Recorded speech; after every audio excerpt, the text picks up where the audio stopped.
एक ऐसी जर्नी जहां भक्ति भी है और इतिहास भी।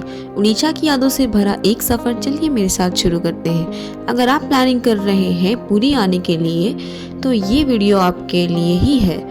इस इंफॉर्मेटिव ब्लॉग में मैं आपके साथ शेयर करने वाली हूँ पुरी कैसे आए, कहाँ पे होटल लें, क्या क्या जगह घूमें, लोकल फूड क्या ट्राई करें। बस 10 मिनट में मैं आपके साथ ये सारी चीज़ें कवर करूँगी, तो बने रहिए मेरे साथ इस व्लॉग में। जय Shri Jagannath. Hello everyone, so welcome to my travel vlog. तो पुरी आने के लिए सबसे पहले आप अपने नियरेस्ट रेलवे स्टेशन से पुरी रेलवे स्टेशन तक आ जाएं। स्टेशन से मंदिर की डिस्टेंस 2.5 किलोमीटर है। स्टेशन के बाहर ही आपको ऑटो रिक्शा मिल जाएगा जो शेयरिंग में 30 रुपीज़, बुकिंग पे 100 रुपीज़ लेते हैं। अगर आप फ्लाइट से आ रहे हैं तो नियरेस्ट एयरपोर्ट बिज्जू पटनायक एयरपोर्ट है जो कि भुवनेश्वर में है, जहाँ से पुरी का डिस्टेंस 55 किलोमीटर है। यहाँ पे आपको बस या टैक्सी पुरी के लिए मिल जाएगी। पुरी में आने के बाद आपको होटल पुरी में कहीं भी मिल जाएगा, लेकिन मैं आपको सजेस्ट करूँगी कि आप मंदिर से 500 मीटर के रेंज में ही लें। बेस्ट प्लेस है ग्रैंड रोड मार्केट। यहाँ से मंदिर का डिस्टेंस 100 मीटर पे ही है। यहाँ पे आपको धर्मशाला भी मिल जाएगा जिसका स्टार्टिंग प्राइस 500 रुपीज़ है। तो चलिए अब चलते हैं मंदिर की तरफ श्री जगन्नाथ जी के दर्शन के लिए। ये मंदिर सिर्फ एक भक्ति स्थल ही नहीं, यह जगह है जहां भगवान खुद अपने भक्तों से मिलने आते हैं। पुरी जगन्नाथ टेम्पल भारत के 4 धाम में से एक है। मंदिर के अंदर फोन, बैग, इलेक्ट्रॉनिक चीजें अलाउ नहीं है। एंट्री गेट के पास ही लॉकर की फैसिलिटी मिल जाती है। तो चलिए तुलसी की माला, फूल लेकर के लाइन में लगते हैं। श्री जगन्नाथ जी के दर्शन के बाद आपसे मुलाकात करते हैं। श्री जगन्नाथ टेम्पल की एक और अद्भुत बात है डेली फ्लैग चेंजिंग सेरेमनी। हर दिन शाम 5 बजे मंदिर के 215 फीट ऊंचे शिखर पर टेम्पल का पुजारी फ्लैग चेंज करते हैं। यह रिचुअल सनसेट होने के पहले ही होता है। माना जाता है कि अगर एक दिन भी फ्लैग चेंज नहीं हुआ तो मंदिर 18 साल के लिए बंद हो जाएगी। मंदिर के पास ही आनंद बाजार है जहाँ पर प्रसाद और महाप्रसाद मिलता है। 50 रुपए से स्टार्टिंग है। आप अपनी श्रद्धा अनुसार कितने का भी भोग ले सकते हैं। इसका स्वाद शब्दों में बयां करना तो बहुत ही मुश्किल है। तो अभी मैं अपनी फैमिली के साथ दर्शन करके प्रसाद ग्रहण करके मंदिर के बाहर आ गई हूँ। तो अब हम चलेंगे गोल्डन बीच की तरफ। मंदिर से गोल्डन बीच का डिस्टेंस 1.5 किलोमीटर है। मंदिर के पास ग्रैंड रोड में काफ़ी खूबसूरत रंग बिरंगी मार्केट है। यहाँ से आप शॉपिंग कर सकते हैं, अपने घर वालों के लिए प्रसाद ले सकते हैं और बहुत कुछ यहाँ से आप परचेज कर सकते हैं। पुरी में आए और खाजा नहीं खाया तो क्या खाया। पुरी का एक फेमस स्वीट है खाजा, जो यहाँ की मार्केट में आपको हर जगह मिल जाएगा। इस स्वीट को ज़रूर ट्राई करें, इसका टेस्ट काफ़ी डिलीशियस होता है। तो जैसा कि अभी हम गोल्डन बीच के लिए जाएंगे, मंदिर के पास ही आपको ऑटो रिक्शा मिल जाएगा जो 50 रुपीज़ पर पर्सन लेंगे और आपको गोल्डन बीच तक छोड़ देंगे। ये है पुरी का गोल्डन बीच, जिसका नाम ही नहीं नज़ारा भी गोल्डन है। इस बीच को इसके क्लीन वाटर, प्रॉपर सेफ्टी और इको फ्रेंडली मैनेजमेंट के लिए ब्लू फ्लैग टैग भी मिला है। मॉर्निंग वॉक हो या सनसेट व्यू, ये जगह हर वक्त शांत और मैजिकल लगती है। यहाँ क्लीन वॉशरूम, सिटिंग जोन और चेंजिंग रूम भी अवेलेबल है। यहाँ पे आने के बाद आप अपने आप को मस्ती करने से बिल्कुल नहीं रोक पाओगे। ये दिखने में इतना ब्यूटीफुल, कामिंग, पीसफुल लगता है।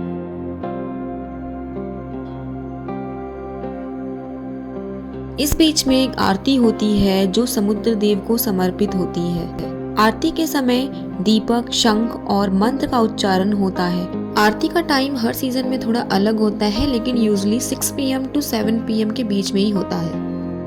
अगर आपको शाम की आरती मंदिर में देखनी है तो आप गोल्डन बीच की आरती को छोड़ के आप 6:30 बजे से 7:30 बजे के बीच में मंदिर में आरती देख सकते हैं।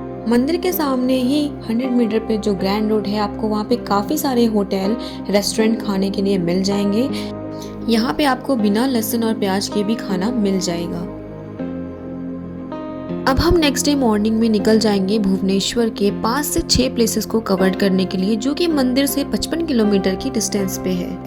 भुवनेश्वर जाने के लिए आपको एक दिन पहले ही कार या बस की बुकिंग करनी पड़ती है। मंदिर के पास ही आपको कई सारे ट्रेवल एजेंसीज मिल जाएंगे जहाँ से आप बस या कार की बुकिंग कर सकते हैं। बस से जाने के लिए आपको नॉन एसी बस का प्राइस 200 से 250 रुपीज़ पड़ेगा। AC बस का प्राइस 300 से 350 रुपीज़ पड़ेगा। अगर आप पर्सनल कार बुकिंग करना चाहते हैं तो 4 सीटर कार का प्राइस 3000 से 3500 पड़ेगा और 7 सीटर का प्राइस 4000 से 4500 पड़ जाएगा। आप जितना जल्दी पुरी से निकलेंगे उतने ही अच्छे से घूम पाएंगे और शाम को 7 से 8 PM तक फ्री भी हो जाएंगे। तो अभी हम पहुंच चुके हैं चंद्रभागा बीच, जो पुरी से 32 किलोमीटर डिस्टेंस पे है। ये कोणार्क मंदिर के बिल्कुल पास में ही है। गोल्डन सैंड, ठंडी हवा और लहरों की आवाज, ये बीच अपने सुकून भरे वाइब्स के लिए जाना जाता है। सनराइज में आओ या सनसेट में, चंद्रभागा बीच एक मस्ट विजिट स्पॉट है। ये है कोणार्क टेम्पल। या पुरी से कोणार्क टेम्पल 35 किलोमीटर के डिस्टेंस पे है। मंदिर के अंदर एंट्री करने पे आपको ऐसी रंग बिरंगी बहुत खूबसूरत सी मार्केट आपको दिखेंगी। यहाँ से आप शॉपिंग कर सकते हैं। ये है मंदिर का मेन एंट्रेंस गेट। मंदिर के अंदर एंटर करने के बाद आपको टिकट काउंटर दिखेगा, जहाँ से आपको टिकट लेनी है, जिसका प्राइस 40 रुपीज़ पर पर्सन है। इस टेम्पल को 13वीं सेंचुरी में राजा नरसिम्हा देव ने बनवाया था। ये मंदिर सूर्य देव को समर्पित है, जिसे सूर्य के रथ के रूप में बनाया गया था। यहाँ पर मंदिर का डिस्प्ले है। सबसे पहले यहाँ पे मंडपा आता है, उसके बाद मेन सन टेम्पल, इसके बाद छाया देवी टेम्पल और माया देवी टेम्पल। छाया देवी और माया देवी ये दो सूर्य देव की पत्नियां थी, जिनकी मंदिर भी अंदर बनाई गई है। कोणार्क मंदिर यूनेस्को वर्ल्ड हेरिटेज साइट है और भारतीय वास्तुकला, साइंस और भक्ति का एक अनोखा संगम है। पूरे मंदिर को एक 24 पहिए वाले रथ के डिजाइन में बनाया गया है और हर व्हील समय और सीजन का प्रतीक है। मंदिर के दीवारों पर की गई नक्काशी नारी, सूर्य, नृत्य, युद्ध और जीवन के हर रूप को दिखाती है। सुबह के सूरज की रोशनी जब मंदिर के मुख्य द्वार पर पड़ती है तो लगता है जैसे सूर्य देव स्वयं प्रकट हुए हैं। काफी सारे मंदिरों के पार्ट जो हैं वो डिस्ट्रॉय हो चुके हैं, लेकिन अभी भी जो बचे हैं वो काफी सुंदर और देखने लायक है। This Konark temple is must visit place in Bhubaneswar. अब हम आगे धौलागिरी स्तूपा की तरफ जाएंगे, जो कोणार्क टेम्पल से अप्रोक्सीमेटली 50 किलोमीटर के डिस्टेंस में है। यही वो जगह है जहां सम्राट अशोक ने कलिंगा वॉर के बाद अपनी जिंदगी बदल दी। After witnessing the massive destruction of the Kalinga war, Ashoka ने युद्ध छोड़कर शांति का रास्ता चुना, and that's where this beautiful Shanti Stupa stands today. Stupa के अंदर एंटर करते ही यहाँ पे एक शिव जी की टेम्पल है, जहाँ पे आप दर्शन कर सकते हैं। दर्शन करने के बाद अब आप आगे स्तूपा की तरफ जाएं। रास्ते में आपको ऐसी छोटी छोटी शॉप्स भी दिखेंगे। ये white dome shaped stupa Japan के बुद्धिस्ट सांगा के साथ मिलकर बनाया गया था as a symbol of peace and compassion. और सबसे खास बात, यहीं से दया रिवर दिखाई देती है, जिसे कहा जाता है कि कलिंगा वॉर के टाइम में लहू से लाल हो गई थी। Dhauligiri is not just a monument, it's a turning point in Indian history from war to wisdom. अब हम लिंगराज टेम्पल की तरफ विजिट करेंगे, जो धौलागिरी से 10 किलोमीटर के डिस्टेंस पे है। भुवनेश्वर को टेम्पल का सिटी कहा जाता है और उनमें से सबसे प्राचीन और भव्य मंदिर है लिंगराज टेम्पल। ये मंदिर 11वीं सेंचुरी में बनाया गया था और ये लॉर्ड शिवा को समर्पित है। इस टेम्पल की सबसे खास बात है, यहाँ पे शिव विष्णु को एक रूप में ही पूजा जाता है। मंदिर के अंदर फोन, इलेक्ट्रॉनिक चीजें अलाउ नहीं है, तो आप मंदिर के बाहर इसको सबमिट करके अंदर जा सकते हैं दर्शन के लिए। मंदिर का वाइब इतना पावरफुल है कि आपको इंस्टेंटली स्पिरिचुअल फील होता है। अभी हम आ चुके हैं मुक्तेश्वर और सिद्धेश्वर टेम्पल की तरफ। ये इसका एंट्री गेट है। मुक्तेश्वर टेम्पल को जेम ऑफ उड़ीसा आर्किटेक्चर कहा जाता है। 10वीं सेंचुरी में बना ये मंदिर लॉर्ड शिवा को समर्पित है। ये मंदिर एक आर्किटेक्चरल वंडर है, जिसमें बहुत ही डेलिकेट नक्काशी मिलती है। ये मंदिर का एंट्रेंस गेट है, ये मेन मंदिर है। इसके अंदर आप जाकर के शिव जी के दर्शन कर सकते हैं।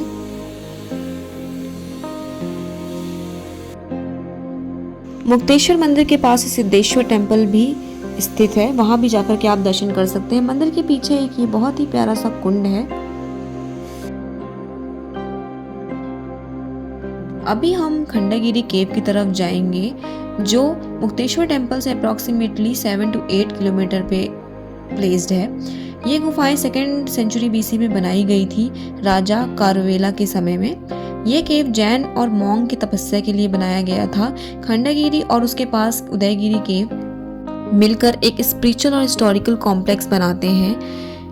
इन गुफाओं के जो पत्थर हैं उनमें आपको जैन धर्म के प्राचीन चिन्ह लिखावट मिल जाएंगे देखने के लिए।